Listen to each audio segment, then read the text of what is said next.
미국과 중국의 패권 대결로 갈 수밖에 없다라는 상황으로 지금 가고 있는 거잖아요. 한두 번의 충격은 더 올 수 있는 상황이다. 하지만 바닥은 다졌다. 이 기회를 잡으셔야 되는 그 시장이 맞습니다. 저는 기술주가 괜찮은 상황에 직면할 수 있다. 지금 투자를 들어가시려고 하시는 분들은 마음을 먹으셔야 돼요. 이러면 무조건 수익이 나는 장입니다. 최소 1년에서 1년 6개월은 들고 가셔야 하는 장이기 때문에 자신 있게 말씀을 드리는 거예요.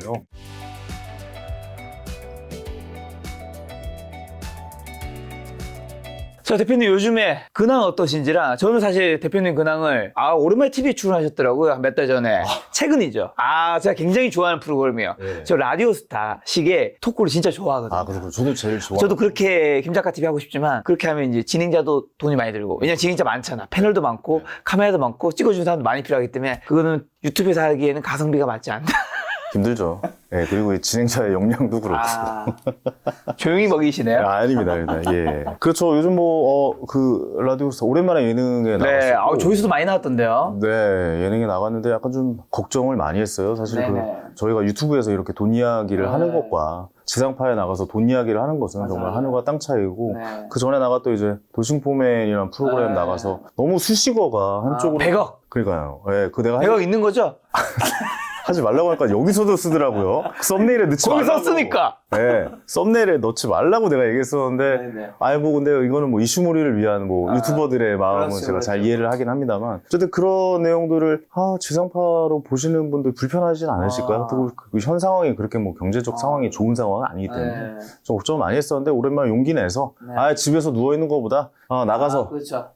책 홍보라도 하자라는 마음으로 나가서 열심히 또 오랜만에 예능하고 왔습니다. 확실히 느낀 게 예능을 저는 잘 못하는 것 같아요. 이제는 옛날에 너무 잘하셨는데 이제 사실 떠난 지가 좀 꽤 됐잖아요. 아니 진짜 웃기고 싶다라는 생각을 했는데 그 질문 자체가 진짜 웃길 수 없는 질문들이 재테크, 주식 뭐 어떻게 하고 부동산 쉽고 재미있게 어떻게 설명을 해드릴까로 약간 마인드가 바뀌었기 때문에 약간 좀 괴리감이 있어서 좀 개인적으로 좀 아쉽긴 하더라고요. 너무 오래 쉬었나 싶. 개그맨보다는 지식인 쪽에 이제 좀 포지션이 바뀌시는 듯한 느낌. 지인 그냥 지인이고 싶습니다, 여러분들의. 제가 최근에 듣기로 어느 대학 교수로 임명되셨다고?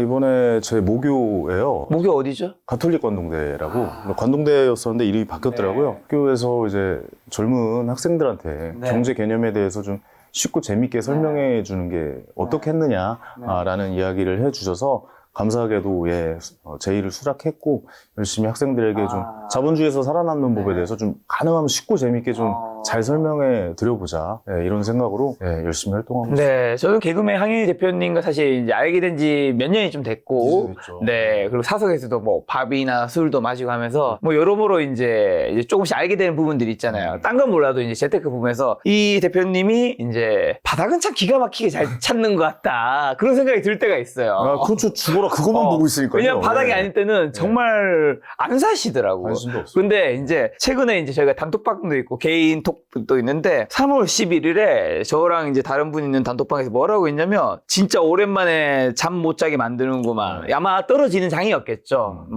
그래서 본인 주식도 떨어지기 때문에 이제 불안한 마음도 있고, 어떤 한편으로는 또 이제 그 싸지는 자산을 살 수 있는 그걸 기다리고 있으니까. 왜냐면 저는 한번 사놓고 그냥 계속 보지도 않거든요. 또 이전에 처음에 출간하신 비겁한 돈이라는 것도 그런 비겁한 돈이라는 게 이제 제목은 좀 부정적이지만 그렇게 싸게 사는 타이밍을 찾는 분이니까 비겁한 지점이라고 말씀드렸죠. 그래서 역대급 기장이 열리는 기분이로다 3월 10일에 얘기했고, 26일에 테슬라 진짜 조금밖에 못 들어서 아쉽다 뭐 이런 코멘트도 하고 하면서 제가 이제 며칠 전에 이제 지금 미국 주식도 확 떨어지고 있으니까 대표님 이번에 촬영해야 되겠다 했는데, 이제 오늘 와서 할 얘기가 사실은 당연히 명확했겠죠. 사야 된다. 뭘 사야 되는지 얘기하면서 하려 했는데 제가 농담이 아니라 오늘 진짜 그 많은 이제 주식을 시작하시는 왜냐면 좀 중급 이상 분들은 뭐 알아서 잘하시겠고 초반에 시작하시는 분들에게 강력하게 좀 뭔가 메시지를 좀 전달해드리고 싶어서 나왔었는데 오늘 이제 아침에 4월 10일 폭등했습니다. 미국 주식이 나스닥이 12% 상승했고 나스닥 12%면 여러분 지수가 12%면 개별주는 뭐 역대 두 번째인 걸로 알고 있어요.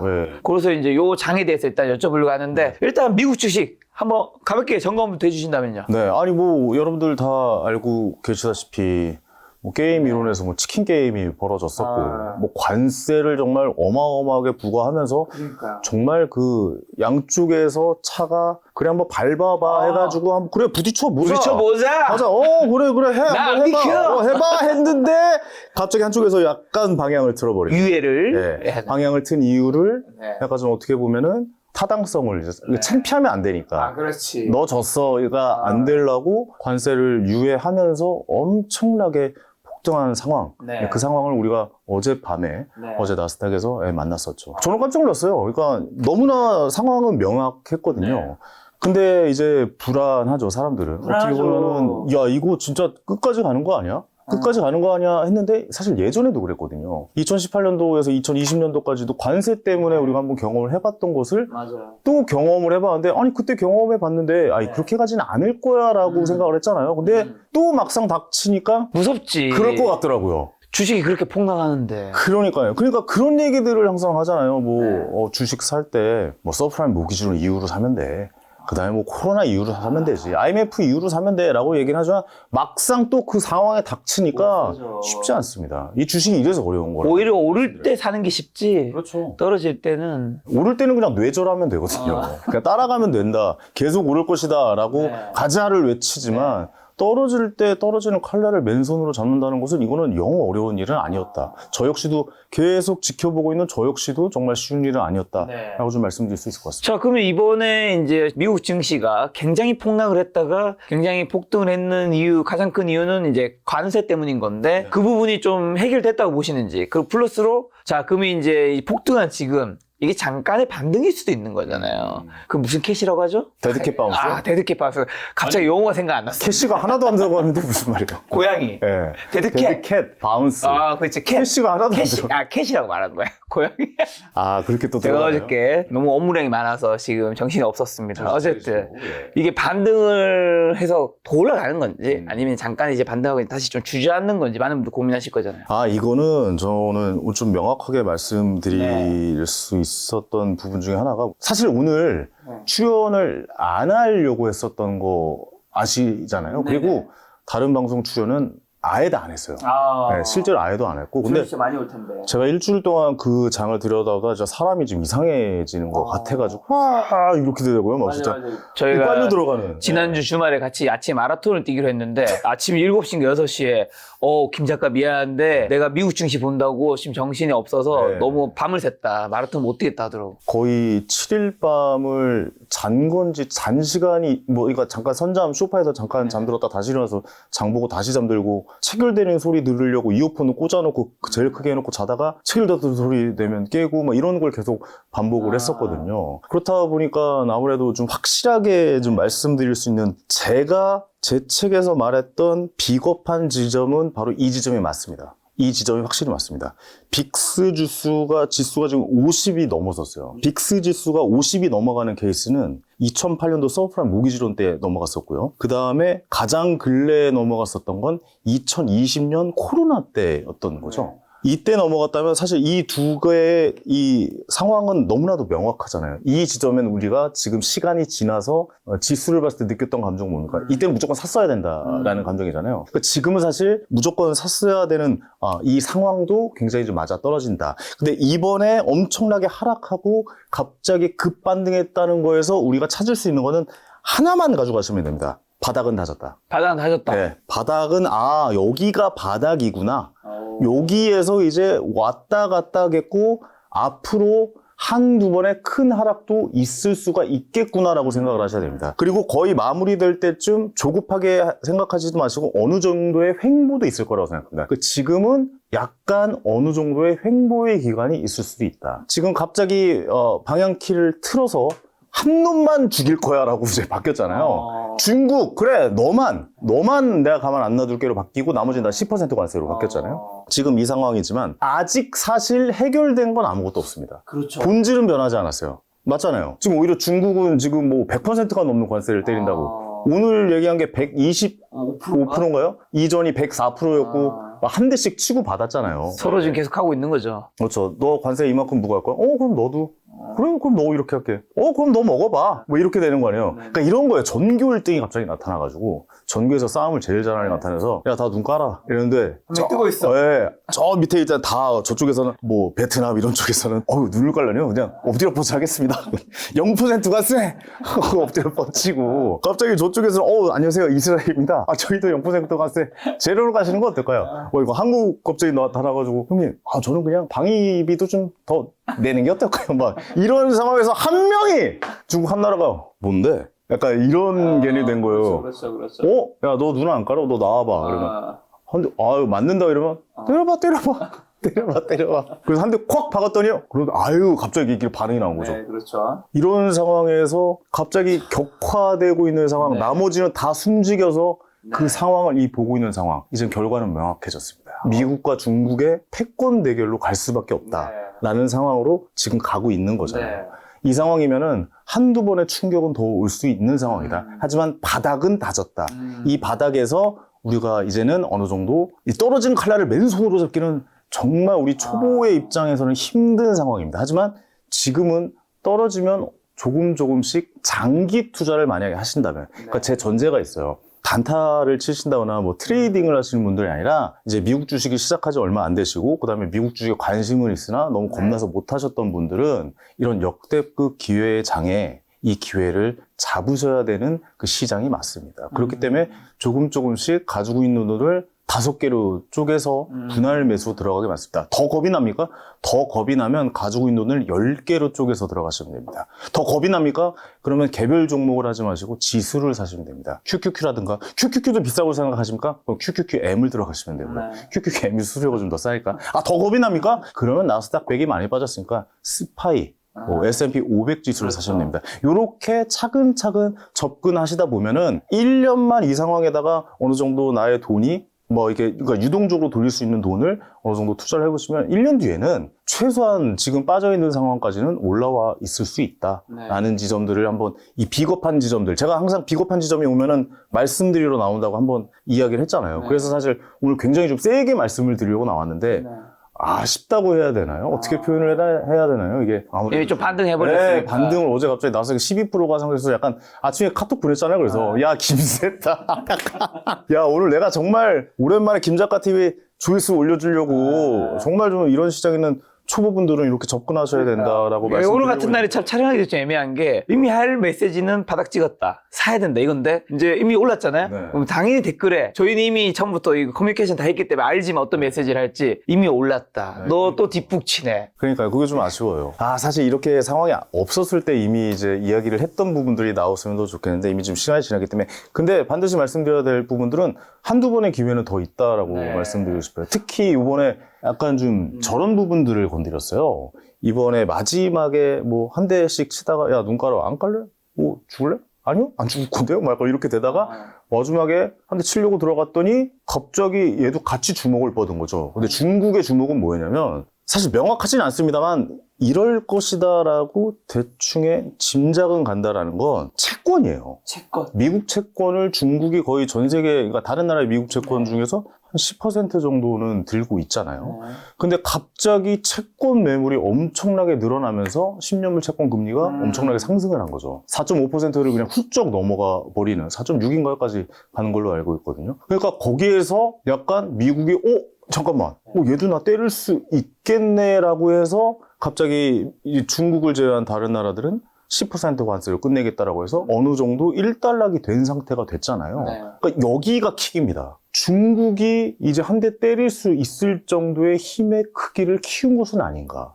그 약한 고리, 그러니까 그 미국의 약점이 결국엔 채권과 금리이지 않을까라는 우리가 교훈을 얻은 거죠. 왜냐면 이렇게 갑자기 방향을 털 이유는 사실은 잘 모르겠거든요. 그냥 어차피 목표는 중국이었고 그렇기 때문에 다른 새우들, 고래 싸움에 다른 새우들만 줄 세워놨었지 목표는 어쨌든 패권 전쟁이다라고 저는 생각이 됐었거든요. 그렇다 보니까 이번에 그럼 중국이 약점을 찾은 것은 아닌가라는 생각이 들어요. 이것 좀 쉽게 설명해 드릴까요? 그러니까 채권을 뭐 중국이 던졌는지 아닌지 모르겠는데 하여튼 누군가는 계속 팔았어요. 저는 깜짝 놀랐어요. 이거 누가 파는 거야? 라고 계속 좀 집요하게 저도 보고 있었는데 누군가 채권을 계속 던졌습니다. 이 채권을 던지면 어떤 일이 벌어지냐면 예를 들어 채권이 우리 좀 쉽게 설명해 드릴게요. 채권이 100만 원짜리 채권입니다.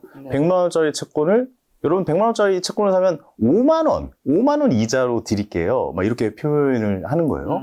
근데 어느 쪽에서 갑자기 이 100만 원짜리 채권을 90만 원에 계속 던지고 있는 거예요. 그 물량이 폭발하는 거죠, 갑자기. 그러면 90만 원에 사도 5만 원의 이자를 받을 수가 있는 거잖아요. 그러면 금리는 5.5%가 넘어가 버리게 되는 겁니다. 그리고 시장에서 채권의 가치도 별로 안 좋아지는 상황에 맞아지게 되는 거잖아요. 그러니까 누군가 채권을 던졌을 때 왜 채권 금리가 올라가는지에 대해서 아직 잘 이해 못 하시는 분도 혹시 계실지 몰라가지고 제가 이거 설명을 드린 거거든요. 그러니까 중국이 미국 채권을 많이 들고 있기 때문에 이런 부분을 한 대 맞을 수 있다. 그렇기 때문에 어떻게 보면 한 대 맞았기 때문에 갑자기 이 운전대를 급하게 꺾은 것은 아니냐. 이 치킨 게임에서. 라는 생각이 우연듯하게 이렇게 스쳐 지나가서 이런 지점들도 한번 좀 알아봐 주셨으면 좋겠어요. 왜냐? 이 지점 때문에 다음번에 또 한번 하락할 수 있는 계기가 될 수 있다라는 생각이 좀 들더라고요. 근데 지금 미국과 중국의 이제 간세가 패권 전쟁으로 미국과 중국으로 좀 좁혀졌다고 했잖아요. 네. 근데 왜 바닥을 찍었다고 보시는 거예요? 이제 미국과 중국이 앞으로 더 심하게 싸우면서. 결국 증시는 결국에는 저는 누누이 말씀드리지만 경제학을 이길 수 있는 학문은 심리학이라는 생각이 들어요.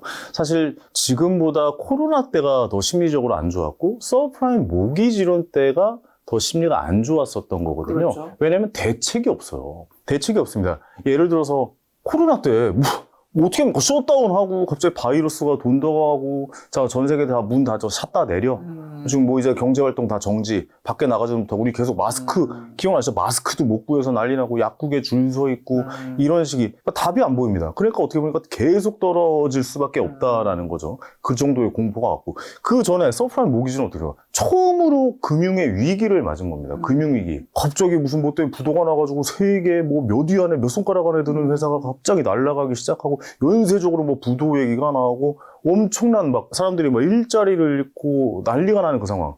어떻게 대책을 마련해서 어떻게 올라갈 거냐. 그만큼 시간이 올라오는데 길게 됐죠. 근데 이번 일은 처음에는 이 뭐 하는 거야?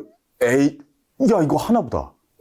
이렇게 때린다고? 50%를 또 때린다고? 그 104%가 120%가 넘는다고?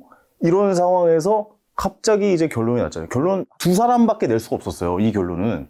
트럼프 풋이랑 파월 풋입니다. 금리를 인하해주는 방법과 트럼프가 관세를 유예하겠다라고 이야기할 수 없었어요. 그러니까 이건 정답이 나와 있었어. 왜 그러냐면 트럼프가 관세를 유예한다라는 정보가 사실 이번 주 월요일에 CNBC 방송에서 누군가가 한번 흘렸다가 기사가 나오는 바람에 갑자기 주식이 4-에서 한 10% 가까이 올라왔단 말이죠. 그러면 답은 나왔잖아요. 관세에 대해서 유예 정도만 나와도 이건 바로 10% 정도 반등은 가능한 분야구나 라고 우리가 생각을 하게끔 만들어줬죠. 네. 그렇기 때문에 지금 상황에서도 이제 완전히 이제 다른 사람한테 뭐 90일 동안 이제 유예가 됐으니까 여러분들 또 이제 협상하자고요? 괜찮아요? 라고 했는데 이 위기, 완벽한 위기는 해결이 된 거죠. 그러니까 어느 정도 바닥이 형성이 됐다. 더 이상 떨어지는 것은 정말 뭐 큰 이야기가 나오지 않는 이상 이곳은 뭐 쉽지 않지 않을까라는 생각이 들어서 물론 더 내려와서 이제 채권에 대해서 뭐 심각한 위기가 나와서 뭐 중국과의 싸움에서 미국이 질 수도 있대. 야 미국이 이렇게 세계 1위를 뺏기나 라고 위기가 나온다면 이제 뭐 역전될 수가 있죠. 그리고 또 우리 항상 얘기하는 거 있잖아요. 이 시점에서 나오는 무슨 여러분들 경기 침체입니다. 뭐 스태그플레이션이 와서 경기 침체입니다. 경기 침체라 오히려 이 상황에서 연준 의장이 금리 올려, 금리 내리지 마, 금리 올리고 금리 내려. 금리를 갑자기 올리는 거예요. 금리를 갑자기 올리면 갑자기 두 번째 충격이 올 수가 있죠. 근데 사실 그건 맞출 수가 없지만 어느 정도 지금 시점에서 요 정도 특별한 뭔가가 나오지 않으면 바닥은 형성돼 있고 여기서 이제 어느 정도 위아래로 왔다 갔다 할 수 있는 그런 상황이 왜 눈에 보이니까 리스크가 눈에 보이잖아요. 그 결과가 눈에 보이고 상황적 자세가 이제 눈에 보이기 때문에 초보 이제 미국 주식에 도전하는 분들은 어느 정도 이 상황에서 위아래 살짝만 열어두시면은 어느 정도 투자할 수 있는 마음은 좀 열어두시는 것 같다라고 생각이 들어요. 자, 그러면 지금 중요한 두 가지가 관세 유예랑 금리 인하 말씀해 주셨는데 미국이 절반 이상의 54%가 트럼프 대통령 관세 정책에 반대한다는 조사 결과도 있던데요. 트럼프 도대체 관세 정책 왜 이렇게까지 뭘 위해서 펼치는 거죠? 저는 개인적으로는 이렇게 제 정치색이나 이런 건 아니고 지금 분위기가 저는 트럼프 대통령이 정말 보수주의자는 맞구나라는 생각이 들어요. 저게 보수일 수도 있겠다라는 생각. 저는 잘은 모릅니다. 잘은 모르지만 저게 보수일 수도 있겠다라는 생각이 들어요. 일대의 이 위기가 찾아온 거라고 생각해요. 결국에 미국이랑 중국이랑 싸우는데 이제 어떻게 보면 제조업은 미국에서 다 떠나는 상황이고 제조업을 미국에다 해도 미국에서 일자리를 구할 수 있는 사람이 얼마나 되겠습니까? 그거 안 하려고 하는 거고 임금도 너무 비싸기 때문에 그래서 다 떠난 건데 그걸 다시 오게끔 만든다. 사실 이거는 좀 불가능한 의미인데 약간 생떼를 쓰고 있는 거다라고 좀 생각이 되는데 그렇게까지 하면서 중국을 때리고 있는 이유는 지금 이 모든 패권을 중국이 다 가져가지는 않을까라는 불안감에서 오는 약간 생각이 들었어요. 저는 약간 그런 느낌도 들었어요. 트럼프 쫄? 약간 이런 생각도 들었어요.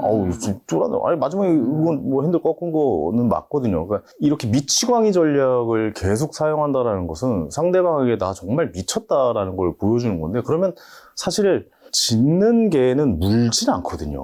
짖는 강아지는 마지막까지 물거나 그렇게 해를 가하진 않아요. 그냥 나한테 오지 마라고 약간 소리치고 있는 건데 요 싸움에서 정말 중국이 이길 수 있는 가능성이 좀 있진 않을까? 라는 것 때문에 좀 세게 더 밀어붙이는 건 아닐까라는 생각이 들어요. 지금 제롬 파월 금리 얘기 주셔서 그러면 제롬 파월 연준위원장이 얼마 전에 트럼프 관세가 예상보다 클 것이라는 점이 분명해졌다. 향후 몇 분이다 물가를 상승시킬 가능성이 있다는 코멘트도 했는데 미국의 금리는 앞으로 어떻게 될까요? 일단 5월에 FOMC 회의가 있죠. 그다음 5월에 발표가 있겠죠. 근데 사실 개인적으로 모든 투자자들의 바람은 이쯤 되면은 한번 좀 인하해줬으면 좋겠다라고 하는데 근데 잘못 여기서 인하했다가 인플레이션 못 잡으면 파월은 역사적으로 기록에 남을 정말 안 좋은 연준의장이 될 수 있는 가능성이 굉장히 높습니다. 아마 끝까지 버틸 수 있을 거지만 예를 들어서 누군가가 채권을 계속 던져서 채권 금리가 만약 오른다면 그때는 연준이 나설 수 있다. 그렇다면 금리 인하는 그때 시작, 그러니까 더 큰 위기가 온다면 금리 인하를 할 수 있겠지만 더 큰 위기가 오지 않는다면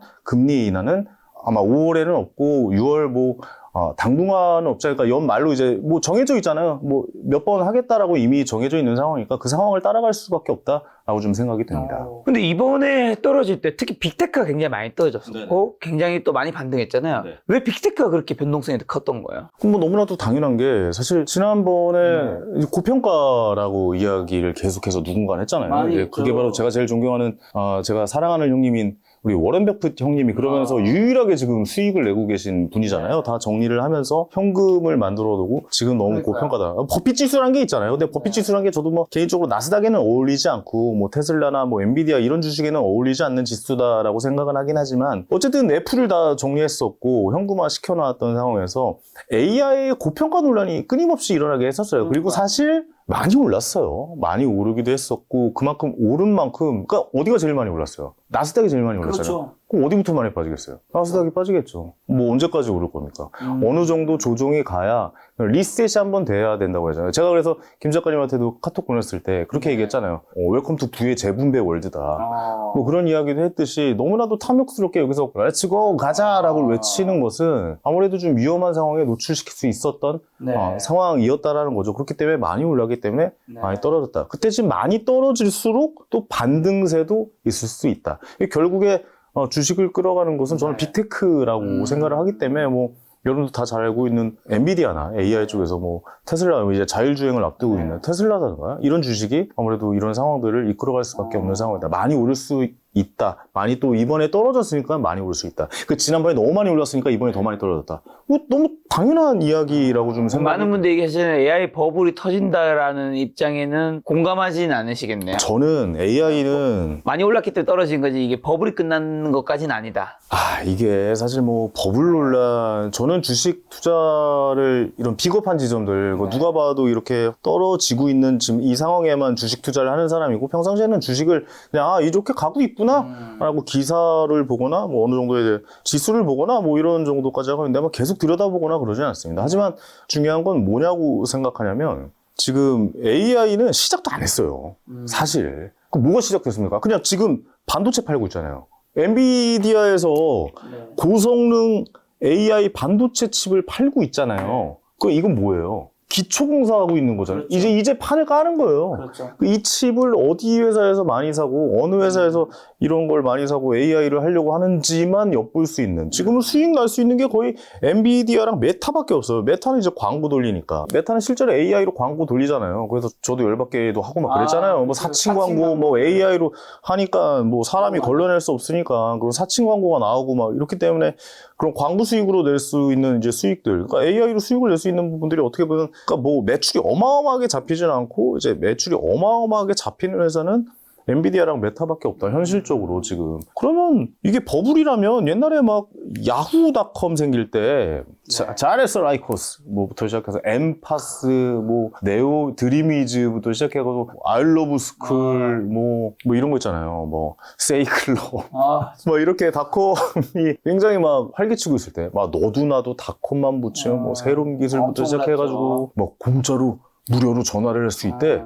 뭐 이런 걸로 시작해서 어마어마하게 상승했을 때 거기로 수익을 내고 있는 그 상황은 아무도 없잖아요. 지금 현재는 그 판을 깔고 있는 시대고, 이제 거기와도 비교가 안 되는 거는 우리가 챗GPT만 써봐도 사실 저는 굉장히 좀 많이 놀랐거든요. 아우, 대단하더라고요. 저는 요즘에 아무도와의 아이디어 회의를 안 합니다. 얘랑만 합니다. 이제 저에 대해서 성향을 이제 다 알고 있고, 너는 지금 이 상황에 대해서 어떻게 생각해?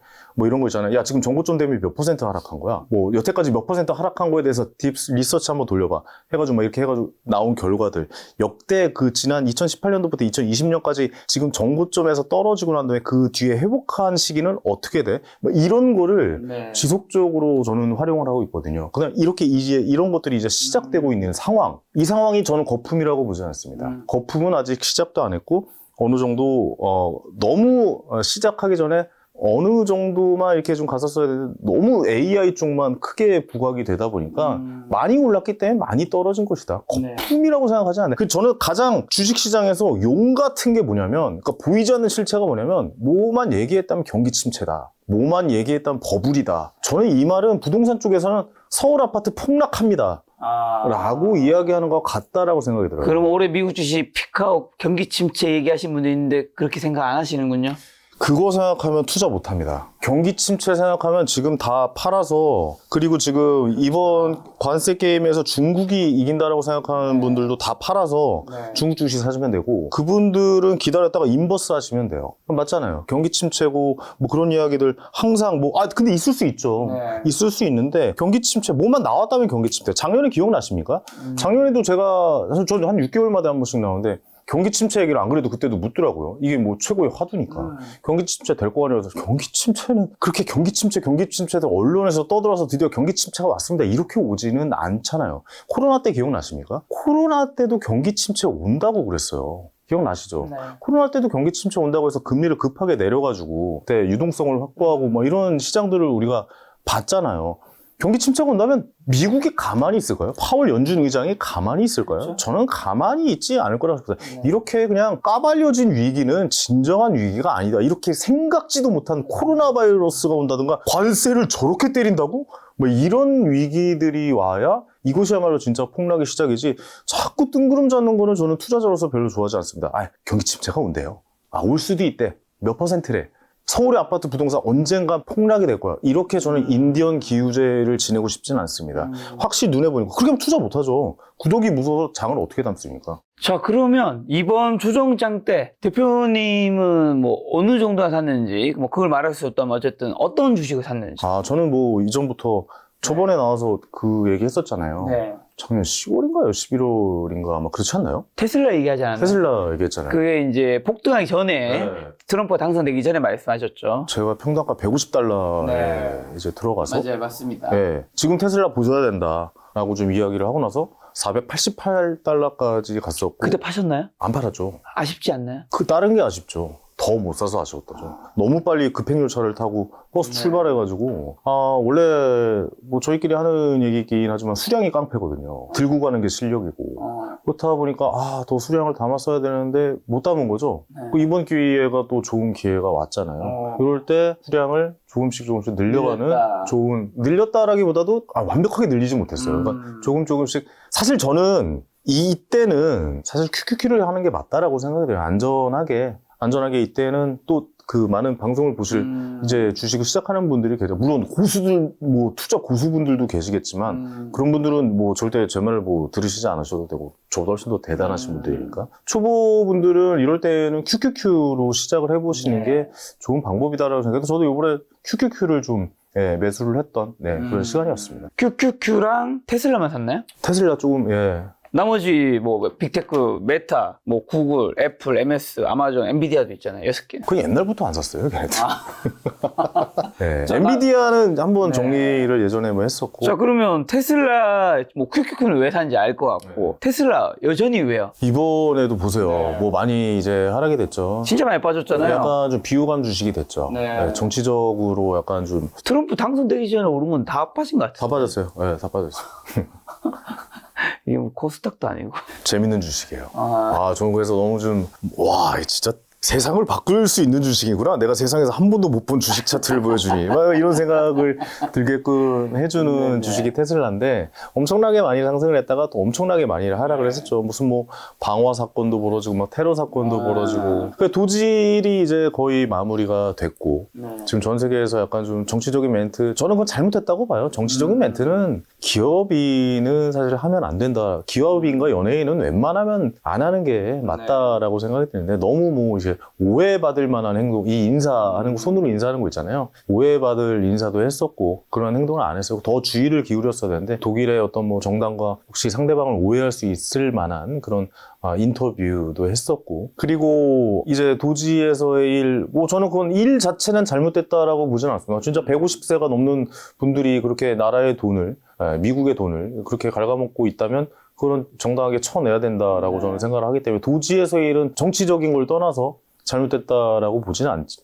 이제 일이 마무리가 됐죠. 근데 이제 돌아와야죠. 이제 그만해야죠. 그리고 요번에 이제 좀 트럼프의 최측근과 약간의 자분도 있었죠. 하버드 나온 사람이 뭐 어쩌고저쩌고 막 이러면서 뭐 이야기도 했었기 때문에 어느 정도의 자본도 나왔고 그리고 나온다라고 이제 이야기를 했었고 5월 달에 나오면 딱 좋을 것 같고 5월에 이제 저가형 모델이죠. Q 모델 Q, 뭐, 정식 명칭은 아니지만, 모델 Q가 나오고, 6월 달에 이제 시작이 되겠죠. 자율주행, 텍사스에서 이제, 언슈퍼바이즈드, 그러니까 감독관이 없는 자율주행을 시작한다고 이제 이야기를 했었고, 또 한 번의 큰 행사가 있을 것 같아요. 로봇 관련해가지고, 뭐, 5,000개 로봇인가요? 1,000개 로봇인가요? 숫자를 잘 기억이 안 나지만, 어쨌든, 일렬로 이렇게 세워놓고, 정말 우리가 그 영화에서만 봤던 그런 장면이 좀 연출될 것 같은 쇼도 뭐 준비가 되어 있다고 하겠고 가장 핵심은 저는 그거라 생각해요. 결국에 테슬라가 자율주행으로 얻어낼 수 있다라는 것은 결국 자율주행 소프트웨어를 판매를 해서 거기서 나오는 수익을 전환시키겠다라는 게 사실 가장 1번이잖아요. 근데 그 계약이 올해 안에 나올 수 있는 가능성이 상대적으로 굉장히 높다. 뭐 예를 들어 미국의 포드라든가 크라이슬러라든가 이런 회사는 아직 어디랑 자율주행을 하겠다라고 발표하지 않았거든요. 일단 그 회사들과도 어느 정도 이야기를 하고 있겠고 이제 그 시작이 6월 달에 하는 텍사스에 하는 자율주행, 감독관이 없는 자율주행에서의 성과를 보고 그런 결과, 그다음에 발표, 차례차례 순서대로 나올 수 있는 상황이다. 그리고 지금 중국에서도 FSD, 뭐 중국에서는 FSD라는 이름으로 시작을 하진 않았지만 왜냐면 이제 지도를 사용할 수 없으니까 FSD가 자율주행을 하고 있는데 굉장히 좀 호평 일색이었고 중국 사람들도 굉장히 좀 깜짝 놀랐었고 물론 미중 관계가 좀 악화되면서 중국에서의 이 판매나 이런 거에 대해서는 걱정이 되지만 앞으로 AI 회사가 됨으로써 중국의 이제 단순히 자동차 회사로서의 판매만 바라보지 않는다면 테슬라는 올해 안에 훌륭한 정고점까지는 아니더라도 괜찮은 성적을 보이지 않을까. 그리고 제일 많이 떨어졌기 때문에 또 이번에 어저께 22% 올랐잖아요. 이게 역대 한 세 번째로 알고 있거든요. 요 전에 얼마 전에 이때 정고점 찍을 때 488달러 갈 때 그때가 24%인가 올랐었던 걸로 기억하고 이번에가 22%를 오랜만에 많이 떨어졌으니까요. 많이 떨어졌으니까 올랐는데 22.69% 올랐어. 지금 아마 270달러 언저리 좀 올라왔죠. 테슬라도 바닥을 확인한 거죠. 테슬라는 그 지지선이 정확하게 지켜주고 있더라고요. 213대, 215대, 뭐 아니면 두 번째 지지선은 230대, 230불대 그때가 지지선이라고 생각한다면 지금 어느 정도 바닥은 테슬라도 역시 다진 것이 아닌가. 왜냐면 이제 비호감 회사의 타이틀 버려야죠. 지금 CEO라면 그렇게 하면 안 됩니다. 근데 제가 제일 좋아하는 것은 일론 머스크이긴 합니다. 이거는 제가 뭐 천재니까요. 우리가 무시할 수 없는. 그럼요. 이런 사람이 스티브 잡스 이후로 어디 있습니까? 그렇죠. 근데 그 천재의 머리를 이제 그런 쪽에 그만 쓰시고 좀 내 주식을 위해 좀. 주주시니까. 저 슬라 형, 예? 지금 머스크 형이 좀 이렇게 좀, 예, 이제 6월 달에 이제 자율주행 앞두고 계시니까 그쪽에 좀 길을 좀 많이 기울여줬으면 야, 근데 이번 조준기 때 이제 서울은 아니긴 하지만 지방의 집도 전세까지 돌려가시면서 현금 마련해서 자꾸 들어가고. 뒤에서 하는 얘기들을 방송에서 자꾸 하세요. 아, 이거 하면 안 되는 거예요? 아니 뭐 안 되는 건 아닌데 네. 이런 얘기 할 줄 몰랐죠. 네. 예. 아직 안 들어왔어요. 저도 이제 현금 확보를 좀 더 하기 위해서 네. 저도 이제 원래는 제가 뭐 학교가 강릉이다 보니까 네. 그리고 뭐 이렇게 왔다 갔다 하면서 거기 이제 속초에 아파트를 이제 가지고 있죠. 예, 경매를 통해서 얻어가지고 거기에서 이제 주말을 보내고 뭐 이렇게 좀 너무나 즐겁고 행복한 생활을 하다가 갑자기 주식이 이렇게 떨어지면서 하면서 이렇게 계속 주식만 바라보고 있는 정신이 약간 좀 나가 있는 상황이었는데 시드머니가 더 필요할 것 같아서 그 집을 이제 현금이 필요하거든요. 전세로 내놨습니다. 빨리 좀 집이 나갔으면 좋겠네요. 그만큼 이제 타이밍이라고 생각하신다는 건데. 지금 가지고 있는 현금을 다 썼습니다 이번에. 예. 그래서 가지고 있는 현금은 다 들어갔다. 네네. 그럼 앞으로 현금이 만약에 전세가 되든 뭐 생기면 앞으로도 QQQ랑 테슬라 위주로 사실 거예요? 네, 그렇습니다. 그러니까 저도 역시 혹시 미국 주식 테슬라밖에 없으세요? 네. QQQ 빼고는? 네.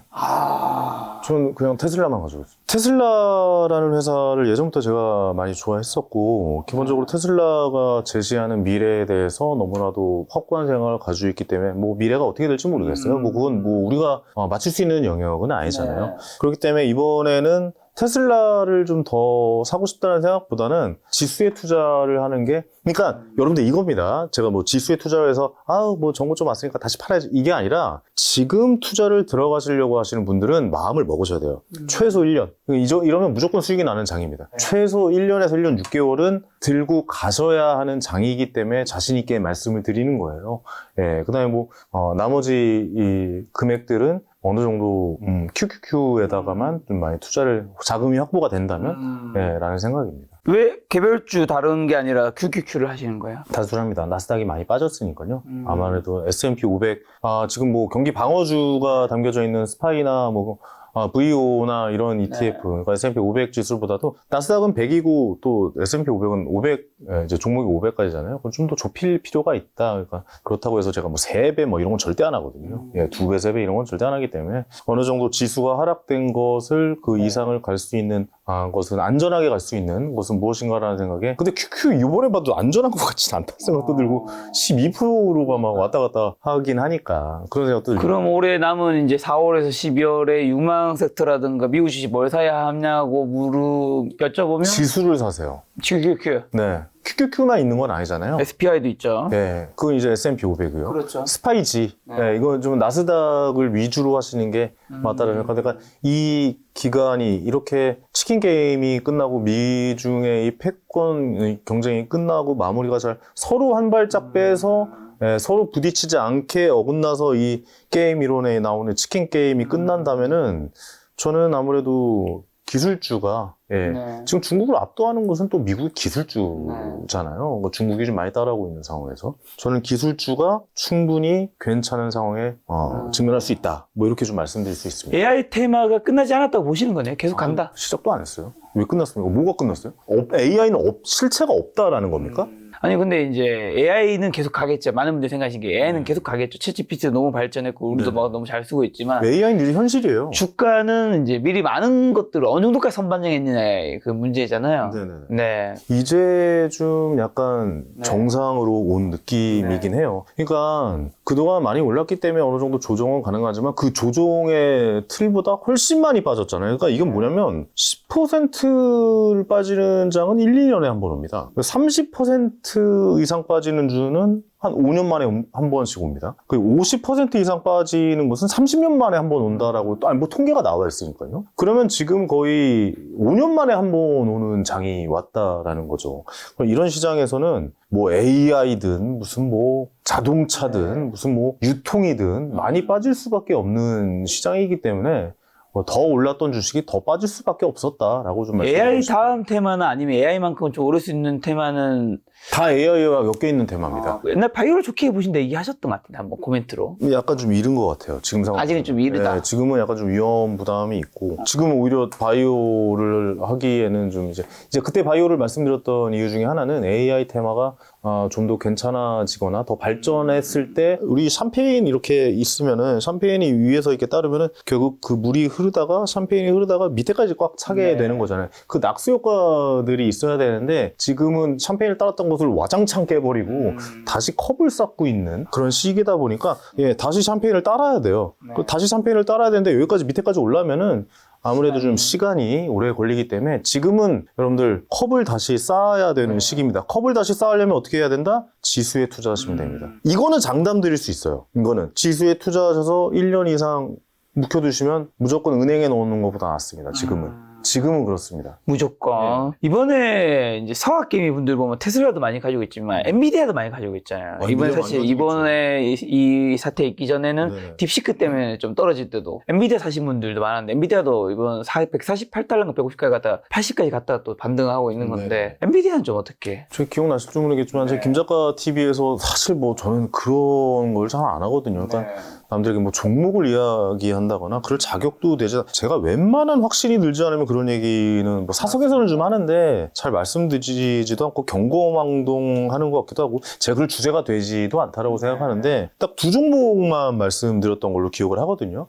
그 첫 번째가 엔비디아였고 그 훨씬 더 전에 테슬라 말씀드리기 전에 AI라는 섹터가 나오기 전에 말씀드렸었던 것 같고 테슬라를 말씀드렸었는데 엔비디아는 사실 아직 이 AI의 시작이 아직 안 됐다라는 것은 칩이 팔릴 때가 너무나도 많다라는 거예요. 데이터 센터 계속 만들어야 되잖아요. AI 칩을 이용해서 뭔가를 계속 좀 활용해야 되고 계속 이용을 해야 되고 로봇 같은 것도 사실 AI 칩도 사실 엄청나게 많이 들어가는 거고 AI를 하려면 자율주행을 하려면 AI 칩이 얼마나 많이 들어가겠습니까?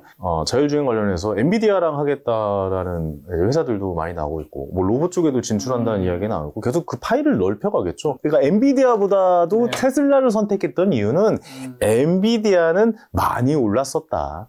너무 저점에서 지금 시가총액 1위까지 올라갔었었고 애플을 위협하는 상황까지 왔었잖아요. 너무나 좋은 주식이고 사고 싶지만 더 수익을 극대화하기 위해서는 더 많이 올라갈 주식은 과연 무엇인가 어느 정도 모험심도 필요한 회사는 무엇인가라고 했을 때 저는 개인적으로 테슬라를 더 좋아하긴 합니다. 자, 그리고 제가 알기로 비트코인은 뭐 달마다 조금씩 매수하고 계신 걸로 아는데 트럼프 비트코인 전략적 비축 관련 행정명령 냈잖아요. 근데 비트코인 가격은 비실비실하고 지금도 뭐 크게 오르지도 못했습니다. 1억 6천까지 갔다 지금 1억 한 2천까지 많이 빠진 상태인데 앞으로 비트코인 가격 전망은 어떻게 보시고 플러스로 전망을 만약에 못 하시겠다면 근데 어쨌든 본인은 조금씩은 달마다 사모으시나요? 사모은 이유는 뭔가? 매달 사요, 매달. 그러니까 그게 궁금해요. 매달 왜 사냐면 일단은 비트코인이 제가 김 작가님한테는 사석에서 자주 얘기해요. 1억까지 무조건 간다. 비트코인은 1억까지 무조건 간다. 그 이제 1억 전에 얘기했던 겁니다. 1억 한참 전에 2,500만 원 할 때. 뭐 많이 얘기했어요. 1억까지는 무조건 간다. 그리고 1억이 왔어요, 그때 한번. 그리고 김 작가가 또 물어보더라고요. 어떻게 될 것 같냐? 저는 그렇게 얘기했죠. 1억 이상으로는 나는 이제는 모르겠다. 근데 왜 사고 있는 거야? 소외되기 싫어서요.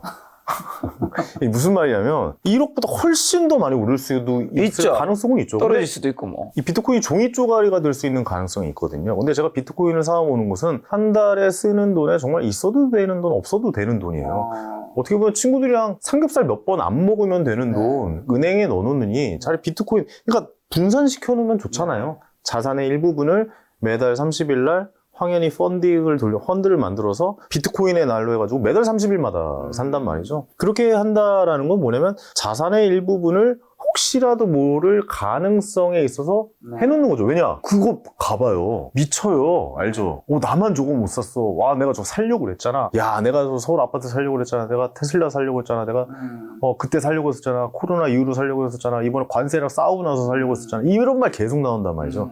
그 전에 어느 정도 대응을 해놓는 거죠. 하지만 저는 1억 이후로는 이제 전망을 못 하겠습니다. 하지만 그럼에도 불구하고 3억엔 계속 삽니다. 소외되기 싫어요. 네. 되게 약간 좀 김 작가가 비트코인 샀고 내가 안 샀는데 엄청나게 돈을 벌면 배 아플 것 같아요. 그래서 요즘 배가 아픈 게 아니라 아주 좋으시겠어요. 비트코인 가격이 많이 빠져서. 무슨 말씀이세요? 자산의 가치 누군가 투자에 성공했으면 네. 칭찬해줘야죠. 예. 자, 그럼 이제 결론 맺는 질문 몇 가지만 드리고 끝내겠습니다. 네. 자, 트럼프 행정부 출범한 지 벌써 한 이제 3달 정도 네. 됐네요. 자산시장 측면에서 기회인가요? 위기인가요? 기회죠. 저는 엄청난 기회라고 보고. 싸게 살 수 있는 기회라는 뜻인 거죠? 어떻게 보면. 그렇죠. 피어 앤 그리드 지수가 3, 4 가면은 기회예요. 그거 명심해야 됩니다. 그러니까 빅스 지수가 50 넘어가면 무조건 기회고, 피어 앤 그리드 지수가 3, 4로 가면은 3, 4, 5, 6 막 이렇게 오면은 사야 되는 시점이다. 이건 뭐 대통령이 뭐 트럼프가 됐든 바이든이 됐든 뭐 상관없이 이런 시장, 그리고 이번에는 명확하게 답이 있었다잖아요. 월요일 날 우리가 그 시장을 봤어. 10%가 넘게 반등하는 시장을. 앞으로는 이제 어떻게 흘러갈지는 좀 지켜봐야겠지만, 하지만 저는 개인적으로 경기 침체에 대해서 막연하게 예상을 하지 않는 사람이기 때문에 이런 시장은 굉장히 좀 좋은 기회다. 제가 생각했던, 제가 책에 썼던 비겁한 지점이 맞다. 이 비겁한 지점은 어느 정도 돈을 쪼개서, 처음에 얘기했지만 5개로 쪼개서, 아니면 더 불안하다 10개로 쪼개서 종목을 못 사겠으면 지수로 어느 정도 확보해 나가시는 게 좀 좋은 시간이다. 그리고 나서 이 전제가 있습니다. 1년에서 1년 6개월 이상은 반드시 보유를 하셔야 됩니다. 여기서 사실 좀 중급 이상의 분들은 지금은 사실 수익 매매장이에요. 왜냐면 바닥이 나왔으니까 바닥에서 오르면 팔고 떨어지면 사고, 오르면 팔고 떨어지면 사고, 이런 장이 아마 좀 지속될 것 같아요. 그러니까 수익 매매 좀 하시는 분이나 뭐 트레이딩 하시는 분들은. 근데 초보인 우리는 그런 거 대응할 수 없어요. 그냥 저점마다 조금씩 분할 매수로 대응을 지수로 해보시는 건 어떨까라는 생각이 들어요. 그게 은행에 넣는 것보다 낫습니다. 이건 저희 진정성을 좀 알아주셨으면 좋겠습니다. 예. 저 은행보다 낫다고 하셔서 예금도 있고 주식도 있고 달러도 있고 금도 있고 비트코인도 있고 채권도 있고 다양하게 있죠. 지금 어떤 자산 늘려가야 되는 거 시기인가요? 지금 당장 말씀하시죠. 네. 지금 라인 나우? 네, 라인 나우에 뭐 올해 말까지. 지금은 그래도 좀 주식에 더 신경을 많이 쓰셔야 되는 시간이죠. 왜냐면 많이 떨어졌잖아요. 만약에 지금 부동산이 제일 많이 떨어졌다면 부동산을 사는 시기다라고 말씀을 드리고 싶고, 비트코인도 이제 굉장히 좀 정보점 높게 갔다가 1억이 넘고, 뭐 1억이 뭐예요? 뭐 한 1억 한 뭐 6, 7천까지 갔잖아요. 그때 한 8천까지 갔네. 1억 8천? 네, 1억 6천? 6천? 7천? 2억 간 줄 알았습니다. 그러니까요. 내가 얘기했잖아요. 1억 이상은 내가 저게 안 되겠다고. 안 나는. 가더라고요. 마음이 아픕니다. 좀 샀구만, 얘기 들어보니까. 어쨌든 저는 이제 그런 생각이 들어서 지금 가장 많이, 비트코인보다도 사실 미국 주식이 더 많이 빠졌잖아요. 네. 충격은 더 셌으니까.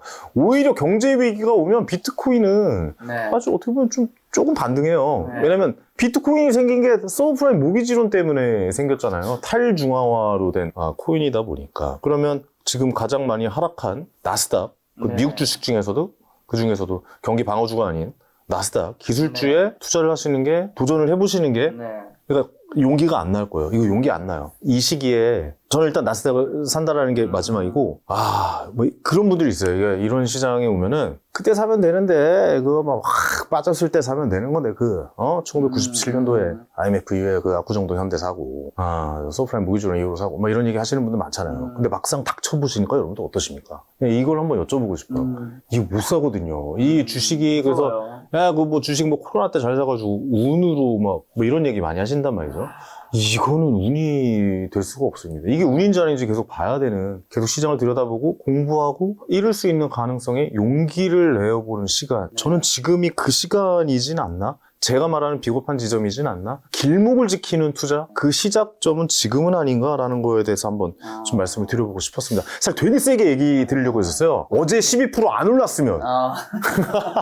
근데 가시기전에 부동산 딱 한 개만 여쭤볼게요. 부동산이요? 예. 뭐 요즘 이슈인 것만 여쭤보려고 하는 건데, 토제, 이제 서울시에서 정책 실패로, 정책 실수로 35일 만에 토제 풀었다가 다시 묶으면서 반포, 그 다음에 용산 확대했잖아요. 이제 뭐 요런 것들을 주제는 제가 뭐 다른 전문가한테 많이 여쭤봤는데, 어쨌든 다시 묶었는데, 요 묶었는 게 그 지역과 서울 전체에 어떤 영향을 줄까요?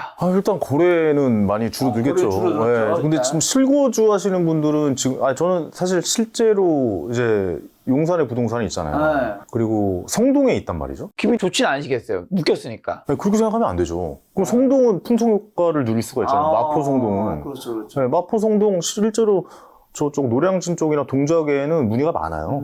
네. 풍속효과. 그리고 약간 꿈틀꿈데 진짜 아예 그냥 강남에 아예 사고 싶었던 분들은 끊겼어요. 나는 무조건 강남 살 거야. 예를 들어서 지방에 계신 분들이 실거주를 해야 되니까. 네. 어쩔 수가 없죠. 그렇죠. 그러니까 그분들은 아예 끊겼지만 차선을 생각하시는 분들에게는 약간 좀 열려있는 시장인데 용산에 뭐 아파트가 있는 사람으로서 좀 아쉽죠. 왜냐면 용산은 이제 강남 갔으니까 이제 가겠다. 뭐 그러지 않을까라고 생각해서 같이 묶여버렸을까. 근데 저는 그렇게 오히려 강남에 묶일 때 같이 다치는 게 맞다 그래요. 그리고 실제로 이제 데이터가 나오기 시작했는데 엄청나게 거래가 많이 올랐어요. 엄청나게 거래가 많았고. 근데 저는 토지거래 허가구역이 묶인 거는 지금은 어쩔 수 없다라고 봐요. 예, 이거는 왜냐면 놔두면은 너무 올라버리는 어느 정도 약간 워워워할 필요는 있었다. 근데 이제 문제는 사실 거기가 아니라 제가 봤을 때의 문제는 이제 앞으로 대선이 6월달에 6월 3일인가 6월 6일인가. 그러면은 정권이 바뀌면은 네. 사실 그때부터 찐 시장이 열리는 거죠. 네.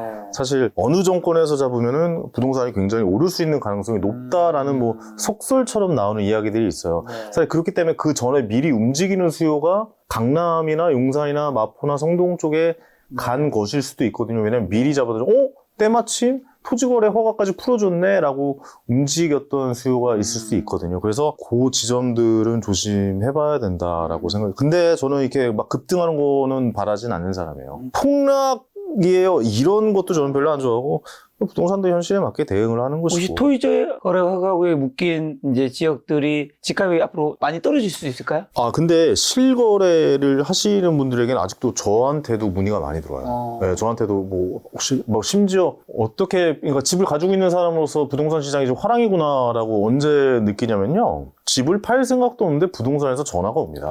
맞아. 제 주변에 그 얘기 들었어요. 집을 팔 생각도 없는데 부동산에서 이번에 찾아보는 오시는데 거지. 그리고 저를 설득을 해요. 막 이제 사장님 이 정도 시간 됐으면은 이제 한번 꺾일 때가 됐는데 이걸 한번 정리를 해보시는 게 어떨까요? 네, 감사합니다.